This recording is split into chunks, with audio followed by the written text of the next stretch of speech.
está entrando no ar, com transmissão da TV Comunitária de Brasília, da TV Comunitária do Rio de Janeiro e da TV Com Brasil via satélite para todo o país. O programa Especial Kazan, a cúpula decisiva do BRICS na Rússia. Uma produção da rádio e do jornal Toda a Palavra. Chegou ao fim, nesta quinta-feira, 24 de outubro, a 16ª reunião de cúpula do BRICS na Rússia, considerada por muitos analistas internacionais como o mais importante evento geopolítico deste século, que lança as bases concretas de um mundo verdadeiramente multipolar, principalmente com o compromisso assumido pelos membros do bloco de criar um novo sistema de pagamentos internacionais alternativo ao dólar, lançando os fundamentos de uma nova ordem econômica mundial.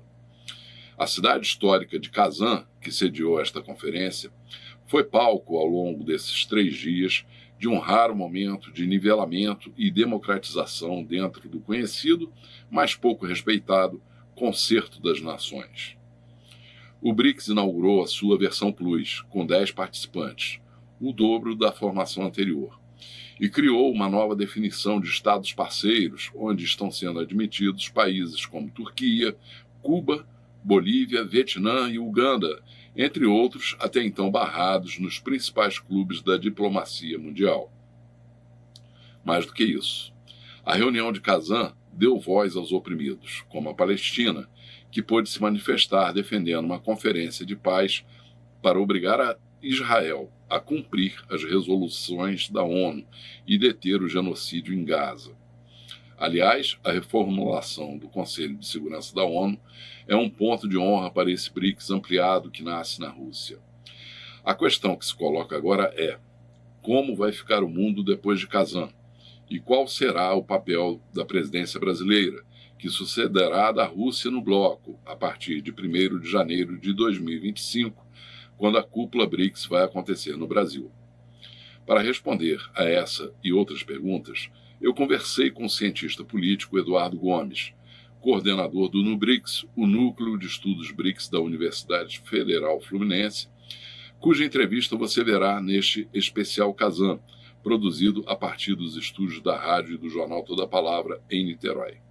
Veja também a seguir, em matéria de Meane Albuquerque, o último dia da cúpula de Kazan.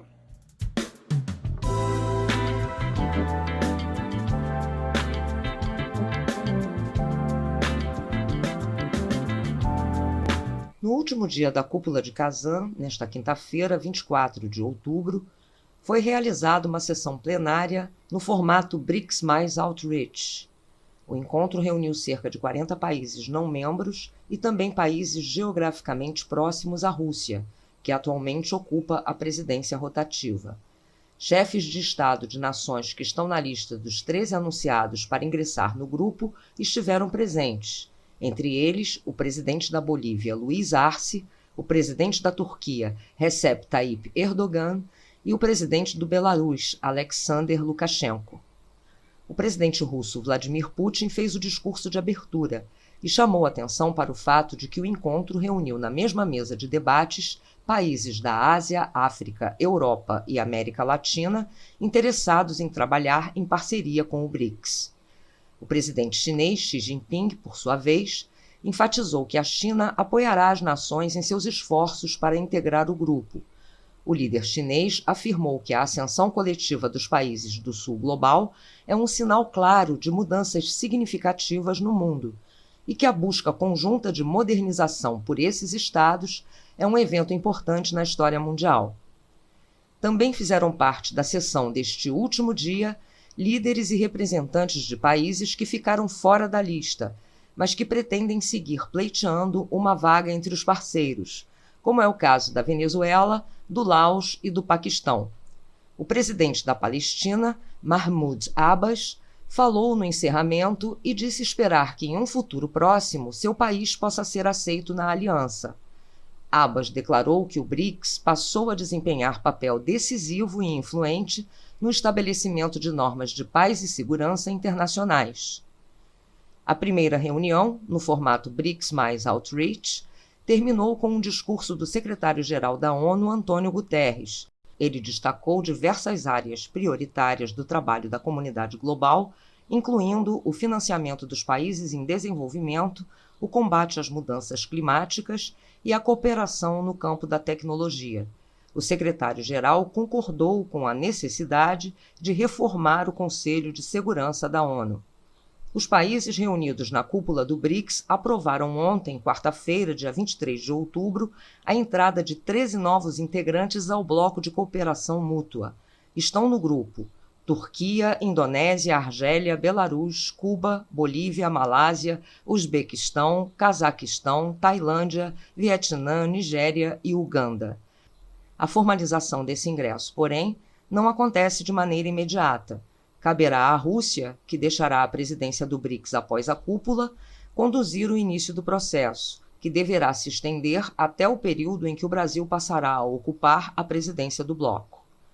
O ministro das Relações Exteriores, Mauro Vieira, afirmou que o mais importante sobre a inclusão de países foi decidido em Kazan. Os líderes chegaram a um consenso sobre os critérios e princípios que irão reger a expansão do BRICS no futuro.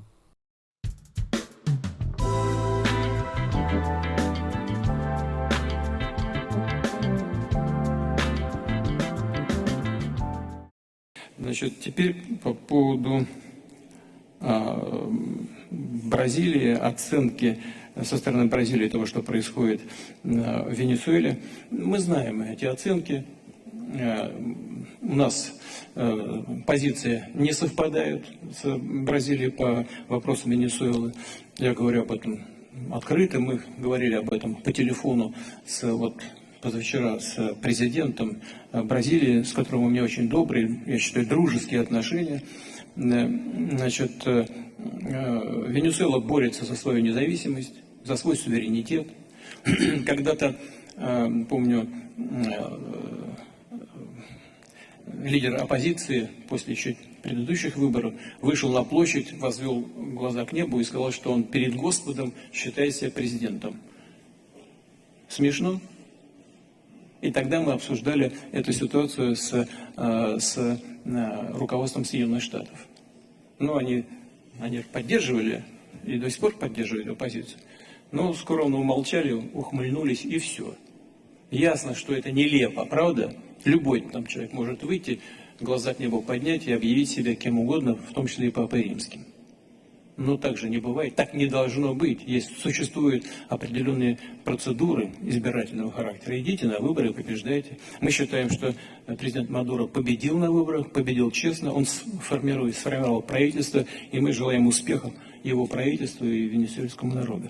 Но очень рассчитываю на то, что Бразилия и Венесуэла в ходе двухсторонней дискуссии разберутся в двусторонних отношениях. Я знаю президента Лулу как очень порядочного, честного человека и уверен, что он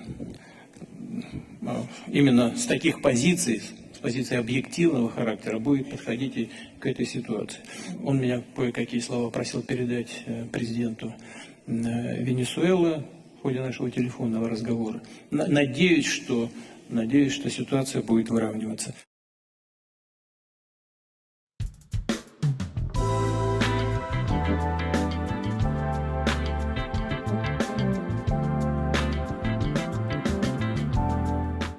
O dia 24 de outubro marcou o último dia da 16ª Cúpula do BRICS em Kazan, com importantes reuniões e discussões entre os líderes globais.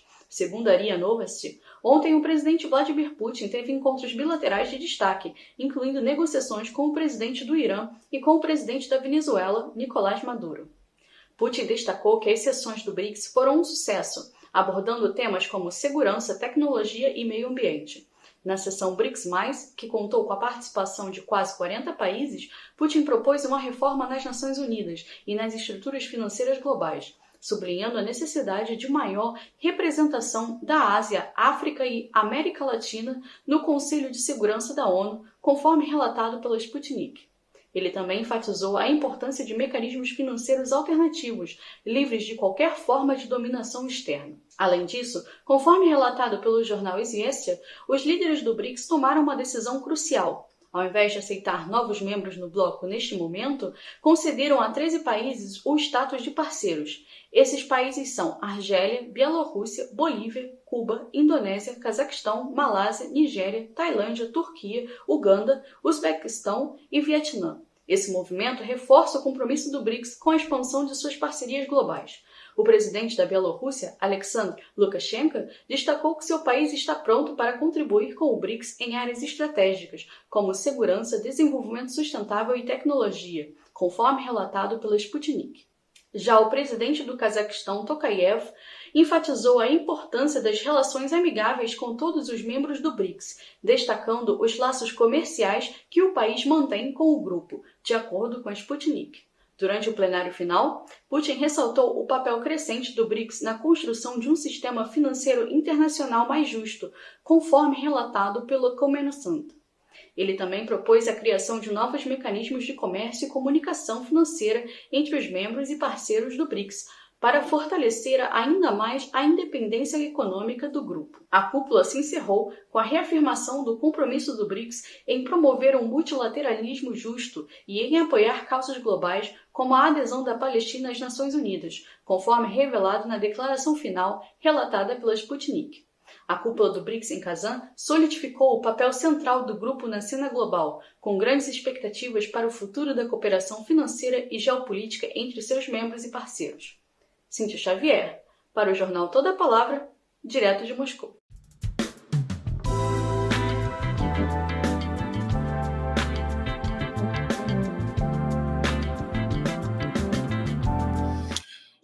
O especial Kazan recebe hoje o professor Eduardo Gomes, cientista político, o coordenador do NUBRICS, Núcleo de Estudos BRICS da UF, da Universidade Federal Fluminense, primeiro grupo de estudos do bloco BRICS organizado na Universidade Brasileira, que já tem vários anos de atividade, e que nos ajudou como parceiro a organizar essa série de programas, fazendo a cobertura da cúpula do BRICS da Rússia. Uma cobertura que contou com os comentários de pesquisadores do BRICS e também do BRICS Policy Center da PUC Rio. Bom, professor, muito obrigado pela parceria, obrigado por estar aqui conosco para nos ajudar a analisar e a entender um pouco melhor o que representou essa 16ª reunião de cúpula dos BRICS na cidade de Kazan, na Rússia.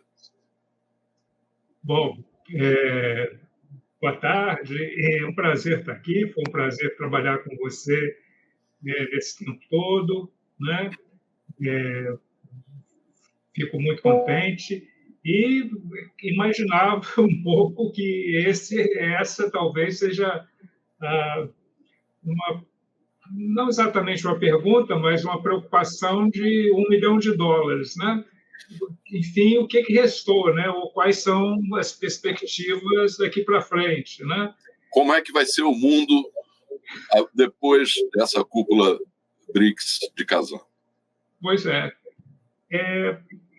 A gente, vamos dizer assim, pode formular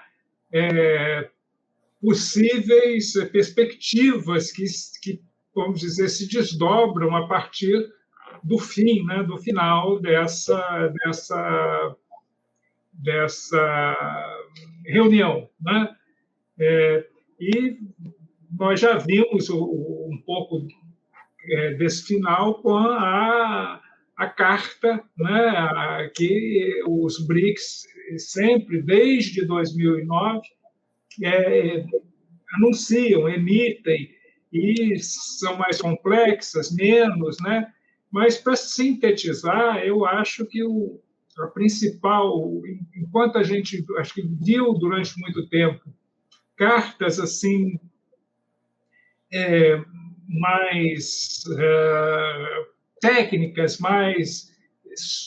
enfim, e essa carta de agora é bastante mais complexa. Quer dizer, cartas mais simples, houve cartas no começo, eu acho que com 9 itens, houve cartas com mais de 100, como a atual, né?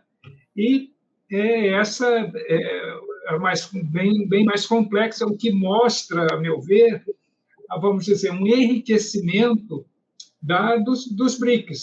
Quer dizer, e a variedade de questões que o BRICS está colocando para si e para o mundo, né?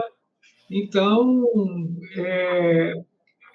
está evidentemente com uma expansão de países, ainda da nova categoria, né, de membros, membros parceiros, né, que não são membros definitivos, várias questões, assim, um aprofundamento bem grande de questões de segurança, né, e também perspectivas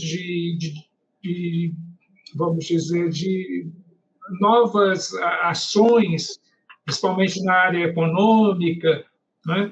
E acho que os BRICS se mostram agora como uma organização, uma entidade, seja lá o que for, que nome queira dar, vamos dizer assim, com uma posição bem assertiva no mundo, vamos dizer, no mundo global, né? Isso vai se desdobrar, a meu ver, não só esses aspectos, né? Mas os demais, vamos dizer assim, os que são centrais, paz, inovação, desenvolvimento verde, justiça, intercâmbio, né, comercial, livre, os BRICS vão... Eu acho que em síntese, essa cúpula termina, né, praticamente começando a próxima. Né? Agora, a que o senhor atribui esse veto brasileiro à entrada da Venezuela nesse grupo de estados parceiros que foi criado nesta cúpula de Kazan e que contempla Turquia, Indonésia, Argélia, Bielorrússia, Cuba, Bolívia, Malásia, Uzbequistão, Cazaquistão, Tailândia, Vietnã, Nigéria e Uganda. E a Venezuela não pode entrar, segundo o governo brasileiro. Como explicar essa posição do Brasil? Como explicar, né? Eu acho que, vamos dizer assim, eu acho que a diplomacia brasileira vai precisar, vamos dizer, aceitar assim a situação que ela trouxe, né? Então, acredito que isso vai ser resolvido diplomaticamente bem breve e certamente o Brasil sendo, inclusive, o dono da casa, né? Vamos dizer assim, acho que isso vai ser resolvido diplomaticamente pela diplomacia brasileira. Bom, eu espero, né? Eu vou confessar para o senhor, quando eu vi o chanceler Mauro Vieira impugnando a Venezuela, me lembrei imediatamente daquela embaixadora negra dos Estados Unidos na ONU, que vive levantando a mãozinha para bloquear, por exemplo, um cessar-fogo em Gaza, qualquer decisão da ONU, do Conselho de Segurança, que não seja do agrado dos interesses norte-americanos e de Israel, ela levanta a mãozinha e impugna, ela sozinha, né? Ali, né? Fazendo essa impugnação. E o chanceler brasileiro me lembrou muito o papel dessa senhora. Pois é, qual é o problema da Venezuela? Foi um problema, uma questão né, vamos dizer assim, de conferência das urnas, o último caso, né, seja lá o que tenha havido ali de problema das urnas. Isso tem que ser resolvido, quer dizer, então,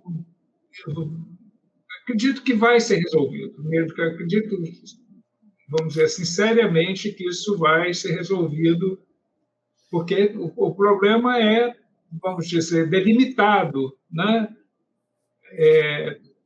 Então, acho que basta assim, uma declaração mais reflexiva do Brasil, lembrando da Venezuela, por exemplo, no Covid, né? A Venezuela trouxe oxigênio lá para Manaus, tem vários fatos que recomendam o repensar do Brasil nesse caso. Como é que o senhor vê essa, vamos dizer assim, essa expansão, não só do grupo, mas a expansão da participação, da democratização do acesso, né, de outros países, né, até então muito ofuscados nas discussões geopolíticas? Eu acho uma atitude muito boa, né, para falar o mínimo, né? E aqui eu estava me lembrando que a Bolívia foi aceita dessa vez. E o Maduro, né, eu pelo menos li que ele já na vinda dele, ele falou que já se sentia parte dos BRICS, assim. A Venezuela se sente parte dos BRICS. Sim, ele falou na conferência, ele teve voz no canal. Que são atitudes, eu acredito, muito que somam a essa preocupação. Acho que, sabe, por mais que nós pensássemos antes dessa reunião e depois, pensava em todos os itens, todos os nomes, o que saiu depois foi muito, vamos dizer, para usar uma palavra antiga, foi muito venturoso. Você vê que nós tivemos agora 9 países membros não, mas países parceiros, né? São 9, se não me engano, agora, né? Na reunião passada, foram 5, né? Quase o dobro, vamos dizer. Então, o BRICS está dando passos importantes. Assim, acho que as nações, ainda que não tenha conseguido o caso da Venezuela, está bastante, vamos dizer, dinâmico. É muito importante, Hertal, veja você, para uma organização que simplesmente não tem nem endereço. Se você quiser mandar uma carta para os BRICS, não tem lugar. Você imagina como é que essa organização existe. Ela existe com negociação entre elas, sabe? As organizações em geral, basta dizer, você tem o banco, né? O banco existe, tem endereço, tem lugar, fica em Xangai e tal, tem prédio. O BRICS não tem prédio, não tem endereço, né? E tem resultados. Isso que é muito importante. Houve muito pouca falta em todas as reuniões ao longo do tempo dos chefes de Estado. Os chefes de Estado sempre vêm, a não ser nesse caso, por exemplo, do Lula, mas houve casos, enfim, a maioria você vê a disposição, a organicidade, você vê que eu sou muito a favor dos BRICS, né? Dá para notar, mas é uma organização, vamos dizer, que se vinga com negociações, né? E tem negociações em todas as áreas, assim, de festival de cinema a campo de futebol, a preocupação com os atuais conflitos com Israel e com Ucrânia, né? Então, tem um BRICS hard, né, que está com essa preocupação, e outras tantas que engrossam os BRICS. Assim, eles dão corpo aos BRICS sem institucionalização. Sim. Os BRICS existem, e não só existem, como incomodam, né? E incomodam cada vez mais, né? Um exemplo prático, né, que a gente pode ver esse incômodo é o comportamento da mídia hegemônica brasileira. Aliás, da mídia ocidental de um modo geral, mas a mídia brasileira é uma vergonha, né? A mídia hegemônica brasileira é vergonhosa, né? A CNN foi para lá para ficar fazendo matéria sobre a imitação do hambúrguer do McDonald's e da Coca-Cola, né?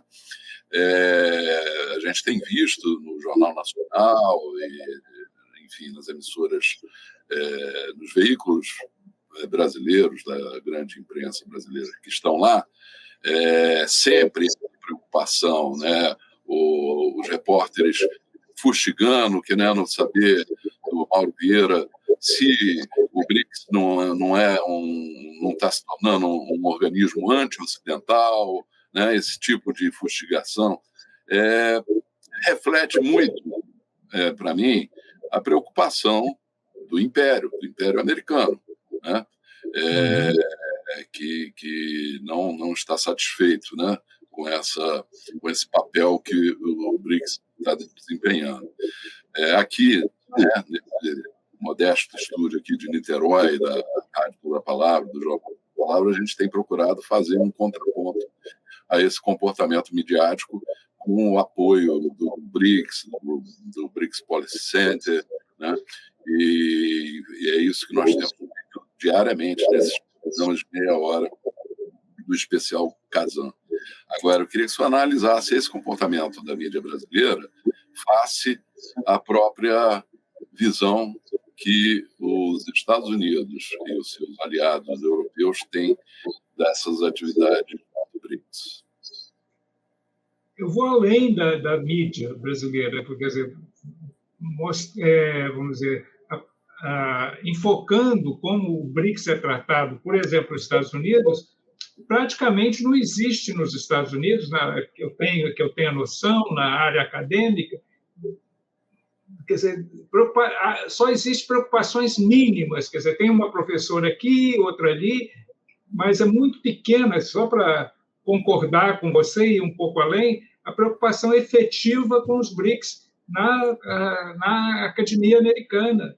Não tem, é muito pouca, muito pequena, né? Isso, evidentemente, na imprensa tem alguma, né? Tem jornais que têm jornalistas que entendem que o BRICS é importante, mas, vamos dizer assim, é muito pequena. E isso repercute aqui no Brasil também, quer dizer, a mídia, vamos dizer, usa uma perspectiva muito, como a gente diz, muito chã, né? E é raro ter todo esse trabalho seu Nosso. Obrigado. Então, é a realidade, né, que temos aqui. Professor, queria agradecer muito a sua participação e a colaboração, a cooperação, a parceria na produção desse especial Kazan, dessas 5 edições. Hoje, com o encerramento da reunião de cúpula em Kazan, e amanhã teremos mais um programa, o último dessa série, onde vamos continuar analisando, né, e discutindo, né, esse novo mundo que nasce a partir de Kazan. Muito obrigado, professor. Muito bem colocado. Nós que agradecemos, Bertal. Até a próxima.